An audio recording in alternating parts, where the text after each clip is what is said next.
Hello everyone, welcome to YouTube channel target for IQ. अपने आज की इस वीडियो में हम डिस्कस करने वाले हैं छत्तीसगढ़ प्री एग्जाम 2017 का सॉल्व पेपर। ओके, तो इसे हम दो पार्ट में डिवाइड करके सॉल्व करेंगे क्योंकि एक पार्ट में बहुत बड़ी वीडियो हो जानी है। ठीक है, तो चलिए स्टार्ट करते हैं। क्वेश्चन नंबर 1 है कि भारतीय संविधान के अनुच्छेद 13 में दिए गए अर्थ के अनुसार निम्नलिखित में से क्या कानून या विधि नहीं है। तो क्या क्या आते हैं? अध्यादेश, आदेश, नियम, विनियम, अधिसूचना किस में आते हैं? विधि के अंतर्गत आते हैं, लेकिन सरकारी परिपत्र नहीं आते हैं। तो आंसर होगा हमारा डी। नेक्स्ट क्वेश्चन है कि दोहरा खतरा डबल जियोपार्डी के सिद्धांत का क्या अर्थ है। तो क्या अर्थ होता है भाई डबल जियोपार्डी? कि किसी अपराधी को एक ही अपराध के लिए उस पर दो बार अभियोग नहीं चलाया जा सकता, विचार नहीं किया जा सकता, ट्रायल नहीं चलाया जा सकता और उसे दो बार पनिशमेंट नहीं दी जा सकती। तो हमारा आंसर होगा ए। नेक्स्ट क्वेश्चन है कि भारतीय संविधान के निम्नलिखित अनुच्छेदों में से किसमें कौन सा आर्टिकल ऐसा है जो अल्पसंख्यकों को अपनी पसंद के शैक्षिक संस्थान स्थापित करने, उन्हें प्रशासित करने का प्रावधान करता है। तो कौन सा आर्टिकल है भाई? आर्टिकल 30 है। ठीक है। नेक्स्ट क्वेश्चन है निम्नलिखित में से कौन सा कथन सही नहीं है। उच्चतम न्यायालय के पास याचिका की अधिकारिता है, बिल्कुल है भाई। उच्चतम न्यायालय के पास अपीली अधिकारिता है, बिल्कुल है। उच्चतम न्यायालय के पास सलाहकारी अधिकारिता भी है 143 के अंतर्गत।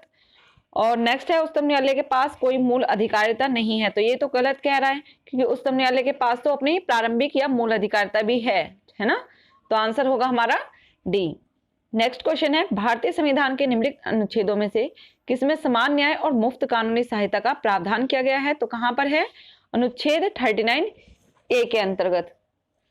नेक्स्ट क्वेश्चन है संसद की संरचना में क्या क्या शामिल होते हैं। संसद की संरचना में क्या क्या शामिल होते हैं भाई? राष्ट्रपति, राज्यसभा और लोकसभा संसद के संरचना में शामिल होते हैं। तो आंसर होगा हमारा सी। ओके, नेक्स्ट देख लेते हैं।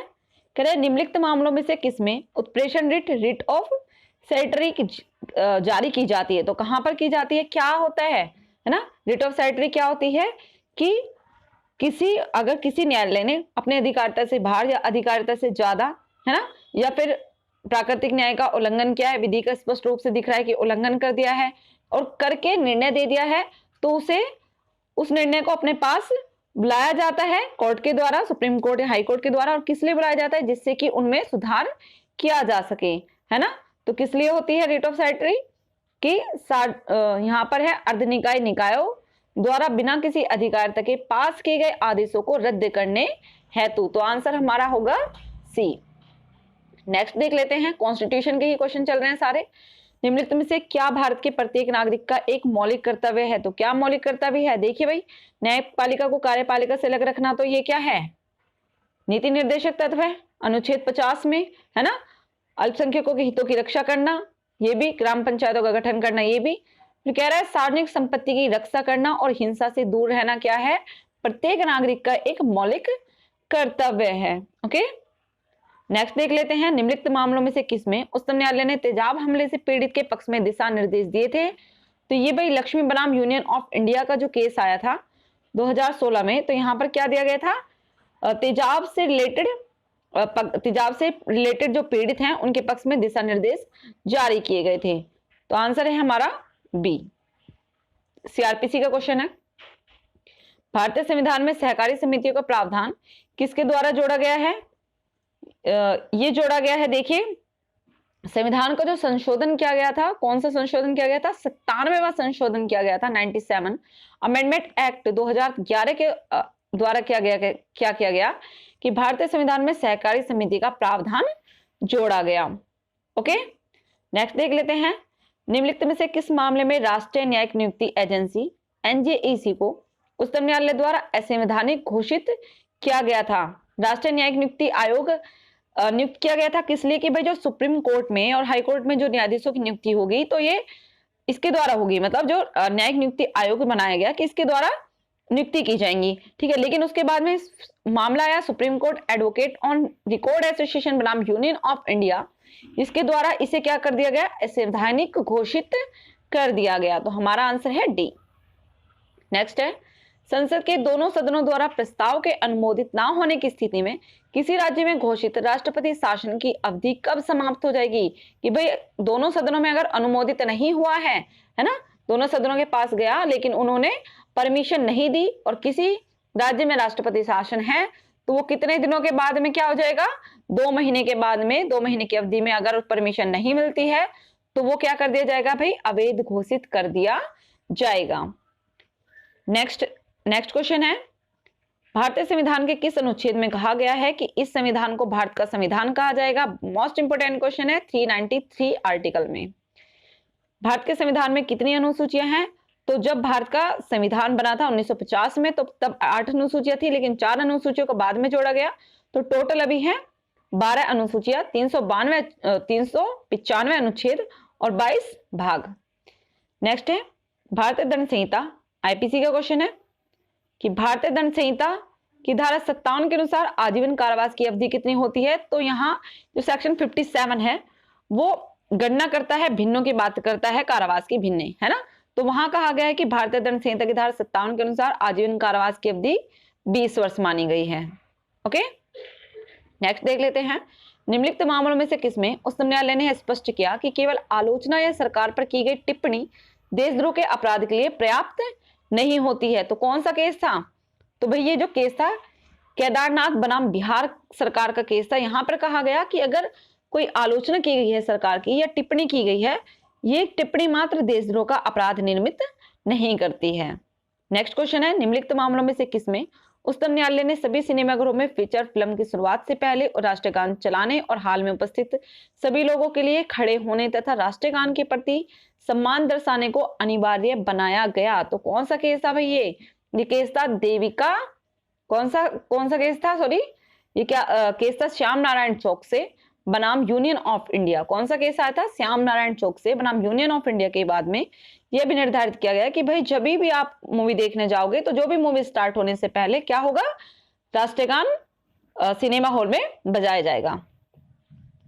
नेक्स्ट है, निम्नलिखित में से किस मामले में उच्चतम न्यायालय ने मौत की सजा के लिए दुर्लभ से दुर्लभतम रेयर सिद्धांत विकसित किया कि भाई जो अगर मौत की सजा दी जाएगी, मृत्यु दंड दिया जाएगा, तो वो रेयर से रेयरली मामलों में ही दिया जाएगा।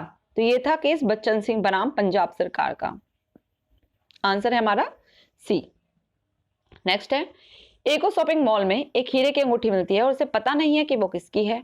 सही मालिक का पता करने की कोशिश किए बिना ए ने क्या किया, इसे तुरंत बेच दिया। क्या ए ने कोई अपराध किया है? दिए गए विकल्पों में से सही उत्तर का चयन कीजिए। तो क्या किया भाई उसने? ए ने संपत्ति का कपटपूर्वक दुर्विनियोग किया है। क्या कर दिया है उसने? डिसऑनेस्ट मिसएप्रोप्रिएशन ऑफ प्रॉपर्टी का अपराध किया है, क्योंकि उसने ये पता चलाने की भी कोशिश नहीं की कि ये प्रॉपर्टी किसकी है। तो हमारा आंसर होगा डी। नेक्स्ट देख लेते हैं, किसी महिला के इंटरनेट, ईमेल या अन्य इलेक्ट्रॉनिक संचार माध्यम के उपयोग पर निगरानी रखने वाले कोई भी व्यक्ति कौन सा अपराध करता है? तो ये कौन सा अपराध करता है? क्या कर रहा है ये व्यक्ति? वो स्टॉकिंग कर रहा है ना। क्या कर रहा है? स्टॉकिंग कर रहा है। 354 डी आंसर होगा हमारा बी। नेक्स्ट देख लेते हैं, ए जेड को किसी चार दीवारी से, क्या कह रहा है? ए जेड को, just a minute please, next एक क्वेश्चन रह गया है, देखिए। नेक्स्ट है, भारतीय दंड संहिता की किस धारा के तहत सार्वजनिक या निजी अस्पतालों द्वारा किसी पीड़ित का उपचार ना किया जाना दंडनीय अपराध माना गया है? तो भाई अगर कोई सरकारी अस्पताल के पास में, है ना, किसी पीड़ित को ले जाया जाता है और वो क्या नहीं करता है, उसका उपचार नहीं करता है पीड़ित का, विक्टिम का, तो कहां दंडनीय माना जाएगा? सेक्शन 166 बी के अंतर्गत कहा गया है कि अगर भारतीय दंड संहिता के अंतर्गत सार्वजनिक या निजी अस्पतालों द्वारा किसी पीड़ित का उपचार ना किया जाएगा तो दंडनीय अपराध होगा। 166 बी आंसर ए। नेक्स्ट है, ए जड़ को किसी चार दीवारी से घिरे स्थान में पहुंचा देता है और उसे ताले में बंद कर देता है। इस प्रकार जड़ को किसी भी दिशा में चार दीवारी के पार जाने से रोका गया है। इन्हें किस प्रकार का अपराध किया है? तो उसने क्या कर दिया भाई, देखिए, अगर एक दिशा में जाने से रोका जाता तो उसने सदोष अवरोध होता है, लेकिन अगर चारों तरफ वो किसी भी दिशा में ना जा पाए तो वो क्या होता है, कौन सा अपराध होता है? सदोष प्ररोध का। तो जड़ का गलत तरीके से प्ररोध, कन्फाइनमेंट किया गया है। आंसर होगा हमारा बी। नेक्स्ट है, भारतीय दंड संहिता की धारा 376 किससे संबंधित है? तो ये है गैंग रेप से रिलेटेड। आंसर होगा हमारा बी। नेक्स्ट देख लेते हैं, आपराधिक प्रक्रिया संहिता की निम्नलिखित में से कौन सी धारा अभियुक्त को अपने पसंद के अधिवक्ता द्वारा बचाव का अधिकार प्रदान करती है? तो ये है हमारी धारा 303, जिसमें कहा गया है कि प्रत्येक अभियुक्त को अपने पसंद के अधिवक्ता द्वारा बचाव करने का अधिकार होगा। आंसर हमारा बी है। और सत्र न्यायालय के द्वारा अगर किसी अभियुक्त के पास में क्या अधिवक्ता को चयन करने, अधिवक्ता को नियुक्त करने के लिए पैसे नहीं है, तो वहां पर मुफ्त सहायता, विधिक सहायता प्रदान की जा सकती है, मुफ्त में वकील प्रदान कराया जा सकता है। ये प्रावधान है 304 में। ओके, नेक्स्ट देख लेते हैं। किसी गिरफ्तार व्यक्ति के अधिकार उच्चतम न्यायालय में निम्नलिखित में से किस मामले में गिनाए गए हैं? तो कौन सा केस था जिसमें कि गिरफ्तार व्यक्ति के अधिकारों को गिनाया गया था? वो था DK बसु बनाम पश्चिम बंगाल सरकार का। आंसर है हमारा ए। नेक्स्ट है, आपराधिक प्रक्रिया संहिता की धारा 173 के तहत जांच पूरी होने पर तैयार की गई पुलिस अधिकारी की रिपोर्ट को क्या कहा जाता है? तो उसे क्या कहा जाता है? आरोप पत्र कहा जाता है ना? क्या कहा जाता है? आरोप पत्र या चार्जशीट कहते हैं। 173 में जो तैयार की जाती है और भेजी जाती है मजिस्ट्रेट के पास में। तो हमारा जो ये आंसर है वो होगा सी। अपराध दंड सौदे प्ली बार्गेनिंग का सिद्धांत निम्नलिखित में से किस दंडनीय अपराध के लिए लागू नहीं है? तो कौन सा अपराध होना चाहिए? प्ली बार्गेनिंग के लिए कब किया जा सकता है आवेदन? जबकि अपराध 7 वर्ष से कम की सजा से दंडनीय हो, है ना। लेकिन अगर आजीवन कैद है तो वहां पर प्ली बार्गेनिंग का प्रावधान लागू नहीं होता है। तो ये कहां पर है? प्ली बार्गेनिंग कहां है? 21A में, चैप्टर 21A जो है वो CRPC का, उसमें 265A से 265L तक प्रावधान जोड़ा गया है प्ली बार्गेनिंग का। नेक्स्ट है, दंड प्रक्रिया संहिता संशोधन अधिनियम 2008 में क्या प्रस्तुत किया गया था? तो क्या प्रस्तुत किया गया था भाई? मजिस्ट्रेट के द्वारा दंड देने पीड़ित मुआवजा योजना। क्या किया गया था? दंड प्रक्रिया संहिता संशोधन अधिनियम 2008 में क्या प्रस्तुत किया गया था? तो यहाँ पर पीड़ित प्रतिकर स्कीम के बारे में प्रावधान किया गया था। अब पीड़ित प्रतिकर स्कीम कहां पर है? तो ये है 357 कै में। कहां पर है? 357 कै में। नेक्स्ट है, नेक्स्ट देखिए विलुप्त कर दिया गया, ओमिट कर दिया गया है। नेक्स्ट है, अधिकतम 1 वर्ष की अवधि के लिए कारावास के दंड योग्य अपराध के परिसीमा काल की समाप्ति के बाद उस अपराध के बारे में संज्ञान लेने की सीमा क्या है? तो भाई जो सेक्शन है 468 है ना, वहां पर क्या बताया गया है कि अगर केवल जुर्माने से दंडनीय अपराध है तो परिसीमा काल कितनी होगी? 6 महीने होगी। लेकिन अगर ऐसा कारावास है अगर कारावास है वो 1 वर्ष तक के सजा से दंडनीय है तो वहां पर जो परिसीमा होगी वो 1 साल होगी। 1 साल से 3 साल तक का से दंडनीय अपराध है तो वहां पर परिसीमा काल 3 साल होगी। लेकिन अगर 3 साल से अधिक कारावास से दंडनीय है तो वहां पर कोई भी परिसीमा काल नहीं होती है। तो कह रहा है अधिकतम 1 वर्ष की अवधि के लिए कारावास के दंड योग्य अपराध के परिसीमा काल की समाप्ति के बाद उस अपराध के बारे में संज्ञान लेने की सीमा क्या होती है? तो ये है भाई 1 साल ही होगी, है ना, क्योंकि पनिशमेंट कितनी दे रहे हैं? बस 1 साल तक की ही दे रहे हैं। नेक्स्ट है, सजा से छुटकारा देने की शक्ति का प्रयोग कौन कर सकता है? तो कौन दे सकता है? सजा से छुटकारा कौन दे सकता है? तो समुचित सरकार सजा से छुटकारा दे सकती है। नेक्स्ट है, निम्नलिखित में से किस मामले में उच्चतम न्यायालय ने हाल ही में निर्णय लिया कि निष्पक्ष सुनवाई के बहाने गवाह को बार बार बुलाने की अनुमति नहीं दी जा सकती है? तो कौन सा केस था ये जो केस था ये केस था हरियाणा राज्य बनाम राममेहर 2016 का। इस बात में कहा गया कि आप साक्ष्य लेने के बहाने किसी भी साक्षी को बार बार नहीं बुला सकते, उसे परेशान नहीं कर सकते हैं। नेक्स्ट है, आपराधिक प्रक्रिया संहिता के निम्नलिखित में से किस धारा में अपराधों के संबंध कंपाउंडिंग का प्रावधान है? तो ये है भाई हमारा सेक्शन 320 के अंतर्गत अपराधों का संबंध। ठीक है, आंसर है पी। आपराधिक प्रक्रिया संहिता की धारा 395 के तहत कौन सी अदालत संदर्भाधीन मामले पर विचार कर सकती है? तो संदर्भ जो अगर मतलब समरी जो ट्रायल होता है संदर्भाधीन के बारे में बात कर रहा है। अच्छा, आपराधिक प्रक्रिया संहिता की धारा 395 के तहत कौन सी अदालत संदर्भाधीन मामले पर विचार कर सकती है? तो कौन सी वो अदालत है? वो अदालत है उच्च न्यायालय। कौन सी है? उच्च न्यायालय। नेक्स्ट है, साक्ष्य अधिनियम की धारा, एविडेंस एक्ट के क्वेश्चन है भाई। साक्ष्य अधिनियम की धारा 6 का प्रावधान जो एक ही संविवार से जुड़े तथ्यों की प्रासंगिकता से संबंधित है निम्नलिखित सिद्धांतों में से किस पर आधारित होता है? तो कौन सा सिद्धांत होता है सेक्शन 6 में? वो है रेस जेस्टे का। कौन सा? रेस जेस्टे। आंसर होगा हमारा सी। नेक्स्ट देख लेते हैं, निम्नलिखित में से किसे साक्ष्य अधिनियम की धारा 3 के तहत साक्ष्य नहीं माना गया? तो सभी को पता है शपथ पत्र को क्या नहीं माना जाता? साक्ष्य नहीं माना जाता है। सहअभियुक्त की अपराध स्वीकृति को क्या माना जाता है? तो सहअभियुक्त अगर अपराध की स्वीकृति करता है, सह स्वीकृति करता है, तो उसे किस प्रकार का साक्ष्य माना जाता है? उसे कमजोर साक्ष्य माना जाता है और उसकी संपुष्टि आवश्यक होती है। निम्नलिखित में से कौन सा कथन सही नहीं है? जिन तथ्यों की न्यायिक अपेक्षा हो चुकी है उन्हें साबित करना आवश्यक नहीं है, बिल्कुल सही है। सिविल मामले में आचरण सिद्ध करने के लिए चरित्र प्रासंगिक नहीं है, बिल्कुल सही बात है। विशेषज्ञों की राय न्यायालय पर बाध्यकारी होती है, गलत है, क्योंकि विशेषज्ञों की राय न्यायालय पर बाध्यकारी नहीं होती, विवेक पर आधारित है कि वो उसे एक्सेप्ट करे या फिर ना करे। नेक्स्ट है, शासी अधिनियम की निम्नलिखित धाराओं में से किसमें दहेज के कारण होने वाली मृत्यु के संबंध में पूर्व धारणा का प्रावधान है? तो वो है 113 बी में। नेक्स्ट है, निम्नलिखित में से किस मामले में विबंध का सिद्धांत स्पष्ट रूप से तैयार किया गया था? तो कौन सा केस था? ये केस था पिकर्ड बनाम सीयर्स का। कौन सा है भाई? पिकर्ड बनाम सीयर्स, आंसर डी। नेक्स्ट है, ए एक मुवक्किल बी एक वकील से कहता है कि मैं फर्जी डीड का उपयोग करके एक संपत्ति पर कब्जा करना चाहता हूं। मीन्स यहाँ पर वो अपराध करने की तैयारी कर रहा है, प्रिपरेशन कर रहा है।